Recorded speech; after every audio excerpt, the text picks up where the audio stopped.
ঘনিয়ে এসেছে ত্রয়োদশ জাতীয় সংসদের প্রথম অধিবেশনের সময়। তবে সময় ঘনিয়ে এলেও বর্তমান সংসদে কোনো স্পিকার না থাকায় রাজনৈতিক মহলে প্রশ্ন উঠেছে, প্রথম অধিবেশনে সভাপতিত্ব করবেন কে? স্বরাষ্ট্রমন্ত্রী সালাউদ্দিন আহমেদ জানিয়েছেন, প্রথম অধিবেশন আগামী 12ই মার্চ বা তার 2-1 দিন আগে শুরু হতে পারে। তার এই বক্তব্যের পর স্পিকারের অনুপস্থিতিতে অধিবেশন পরিচালনার বিষয়টি আরও জোরালো হয়েছে।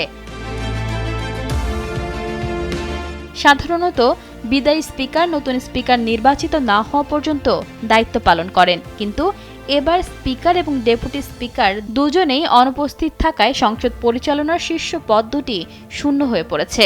দ্বাদশ সংসদের স্পিকার শিরিন শারমিন চৌধুরী পদত্যাগ করে আত্মগোপনে আছেন এবং ডেপুটি স্পিকার শামসুল হক টুকু রয়েছেন কারাগারে। এই নজিরবিহীন পরিস্থিতিতে সংসদের প্রথম কার্যদিবস পরিচালনা নিয়ে তৈরি হয়েছে জটিলতা। এই অবস্থায় প্রথম অধিবেশনে সভাপতিত্ব কে করবেন তা নিয়েই আইনি মহলে চলছে চুলচেরা বিশ্লেষণ। সংবিধানের 72 অনুচ্ছেদ অনুযায়ী নির্বাচনে 30 দিনের মধ্যে অধিবেশন বসা বাধ্যতামূলক। তাই সময় ফুরিয়ে আসার আগে এই জটিলতা কাটানো এখন সময়ের দাবি। রাষ্ট্রপতির সিদ্ধান্ত ও আইনি পথ সংকট উত্তরণে বিশেষজ্ঞরা 1974 সালের কার্যপ্রণালী বিধির 5 ধারার কথা বলছেন। এই বিধি অনুযায়ী নতুন স্পিকার নির্বাচিত না হওয়া পর্যন্ত রাষ্ট্রপতি অভিজ্ঞ কোনো সদস্যকে অধিবেশন পরিচালনার জন্য মনোনীত করতে পারেন। তিনি নবনির্বাচিত সদস্যদের শপথ ও অধিবেশনের প্রাথমিক কাজগুলো সম্পন্ন করবেন।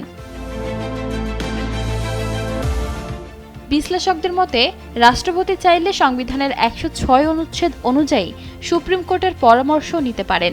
তবে দ্রুত সমাধান হিসেবে রাষ্ট্রপতির সরাসরি মনোনয়নকেই সবচেয়ে কার্যকর পথ বলে মনে করছেন আইনজীবীরা।